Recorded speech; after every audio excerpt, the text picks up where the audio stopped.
안녕하세요. 우리는 매일 전기를 사용하지만 정작 전기가 어떻게 만들어지고 흐르는지는 잘 모르는 경우가 많습니다. 스마트폰을 충전하고 불을 켜고 TV를 보는 것까지 모두 전기의 힘인데요. 오늘은 전기의 발생 원리를 쉽고 재미있게 설명해 드리겠습니다. 그럼 시작해 볼까요? 1장 모든 것은 원자에서 시작된다. 우리 주변의 모든 물질은 분자로 이루어져 있습니다. 그리고 분자는 더 작은 단위인 원자로 구성되어 있죠. 예를 들어 물 H2은 두 개의 수소 원자와 하나의 산소 원자가 결합하여 만들어진 분자입니다. 공기도 마찬가지로 산소 원자 O와 질소 원자 N로 이루어진 분자들이 모여 있습니다. 그렇다면 원자는 어떻게 생겼을까요? 원자는 중심에 있는 원자핵과 그 주위를 돌고 있는 전자로 구성됩니다. 원자핵 안에는 양성자와 중성자연가 있고 전자는 원자핵 주위를 돌면서 음전하 마이너스를 띠고 있습니다. 쉽게 말해 원자는 태양계와 비슷한 구조를 가지고 있습니다. 원자핵이 태양처럼 중심에 있고 전자는 행성처럼 그 주위를 도는 것입니다. 태양이 쉽게 움직이지 않는 것처럼 원자핵도 강한 힘으로 중심을 유지하고 있고 행성이 태양 주위를 도는 것처럼 전자도 원자핵 주위를 빠르게 돌고 있습니다. 2장 전하는 어떻게 만들어질까? 모든 물질이 원자로 이루어져 있기 때문에 전하를 가지고 있습니다. 하지만 모든 물질이 전기를 띠는 것은 아닙니다. 원자는 양성자와 전자의 개수가 같으면 전하를 띠지 않는 중성 상태가 됩니다. 하지만 전자를 잃거나 얻으면 이온이 되어 전하를 띠게 됩니다. 전자를 잃으면 양이온, 전자를 얻으면 음이온 -이 됩니다. 이것을 생활 속에서 쉽게 볼 수 있는 예로 소금을 들 수 있습니다. 소금이 물에 녹으면 나트륨과 염소 이온으로 나뉩니다.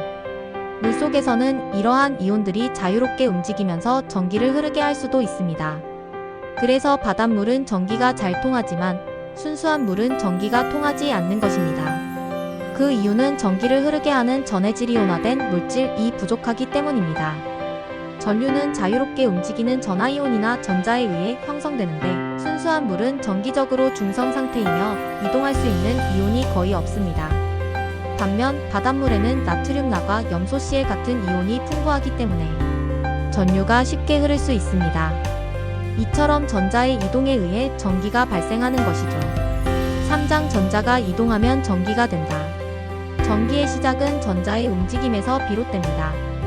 원래 전자는 원자핵 주변을 돌고 있지만 외부에서 힘을 가하면 원자를 떠나 자유롭게 움직일 수 있습니다. 이렇게 자유롭게 이동하는 전자가 많아지면 전기가 흐르게 됩니다. 정전기는 한 곳에 전자가 머물러 있는 상태이고 전류는 전자가 계속해서 이동하는 상태입니다. 예를 들어 겨울철에 니트 옷을 벗을 때 찌릿하는 느낌을 받은 적이 있나요? 이것이 바로 정전기입니다. 옷을 벗을 때 전자가 한쪽으로 몰려 있다가 갑자기 이동하면서 순간적으로 전류가 흐르기 때문이죠. 반면 전선 속에서 전자가 지속적으로 이동하는 것은 우리가 흔히 말하는 전류입니다. 4장 전자는 도체를 따라 흐른다. 전자가 자유롭게 이동하려면 도체가 필요합니다.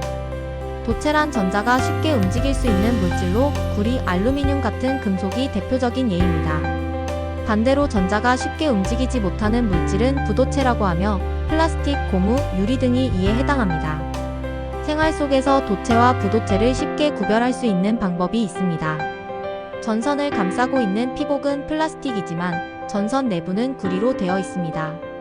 전자는 구리 내부에서는 자유롭게 이동할 수 있지만 플라스틱을 통과하지 못하기 때문에 안전하게 전기를 사용할 수 있는 것이죠. 도체 내부에서는 전압이 가해지면 자유전자들이 한 방향으로 정렬되어 이동하게 되고 이렇게 흐르는 전자가 곧 전류가 됩니다. 5장 속도가 느려지면 전류의 세기가 달라질까? 전류의 세기는 1초 동안 도선의 단면을 지나는 전하의 양으로 정의됩니다. 그래서 속도가 느려지면 전류의 세기도 달라지는가? 라는 질문을 할 수 있는데 여기에는 중요한 개념이 빠져 있습니다. 전자의 이동 속도 표류 속도는 매우 느리지만 도선 내에는 엄청난 수의 자유전자가 존재합니다. 속도가 줄어들어도 전자의 밀도나 단면적이 크다면 전류의 세기는 크게 변하지 않을 수 있습니다. 즉, 전류의 세기는 단순히 전자의 속도로만 결정되는 것이 아니라 전자의 개수와 도선의 단면적까지 고려해야 한다는 것입니다. 예를 들어 좁은 도로에서 많은 사람이 천천히 이동하는 것과 넓은 고속도로에서 많은 사람이 빠르게 이동하는 것을 비교해 봅시다. 좁은 도로에서도 사람이 많이 지나가면 총 이동량이 많아지듯이 도선의 단면적이 크거나 전자의 밀도가 높다면 전류의 세기는 유지될 수 있습니다. 반대로 도선이 매우 좁거나 전자의 밀도가 적으면 속도가 아무리 빨라도 전류의 세기가 낮아질 수 있습니다. 따라서 전류는 속도뿐만 아니라 전자가 얼마나 많이 이동할 수 있는지도 함께 고려해야 합니다. 만약 전류가 줄어든다면 이는 속도 때문이 아니라 전압이 낮아졌거나 저항이 커졌기 때문일 가능성이 큽니다. 따라서 보다 정확한 질문은 전하의 이동 속도가 느려질 때 전류의 세기는 어떤 조건에서 변화하는가가 되어야 합니다. 이처럼 과학적인 개념을 이해할 때는 질문 자체를 명확하게 해야 더 정확한 답을 얻을 수 있습니다. 6장 배터리에서 전기는 어떻게 발생할까? 배터리는 화학 반응을 이용해 전자를 방출합니다. 하지만 전자는 배터리 내부에서 직접 양극으로 이동하지 않고 외부 회로를 따라 이동하면서 전류를 형성합니다. 즉, 배터리의 음극에서 방출된 전자가 외부 회로를 따라 흐르다가 양극에 도달하는 과정에서 우리가 사용하는 전기를 이용하게 되는 것입니다. 예를 들어 스마트폰 배터리가 충전될 때 내부에서는 화학 반응이 일어나면서 전자가 이동하고 전류가 흐르게 됩니다. 배터리를 오래 사용하면 내부 화학 반응이 약해져서 충전 속도가 느려지는 것도 같은 원리입니다. 쉽게 말해 배터리가 전압을 만들고 그 전압이 전자를 움직이게 하며 그 과정에서 전류가 흐르게 되는 것입니다. 배터리 내부에서는 화학 반응이 일어나면서 음극 물질이 전자를 방출하고 방출된 전자는 외부 회로를 따라 이동한 후 양극에서 다시 받아들여집니다. 이 과정에서 전자는 높은 에너지를 가진 상태에서 낮은 에너지를 가진 상태로 이동하며 이 에너지가 전기로 변환되어 우리가 사용할 수 있게 됩니다. 즉, 배터리 내부의 화학 반응이 전자를 이동시키려면 에너지가 필요합니다. 배터리 내부에서는 화학 반응을 통해 전자의 에너지를 높여 이동할 수 있도록 합니다. 이처럼 전자가 높은 에너지를 가진 상태에서 낮은 에너지 상태로 이동하려는 성질이 생기는데 이를 전이라고 합니다.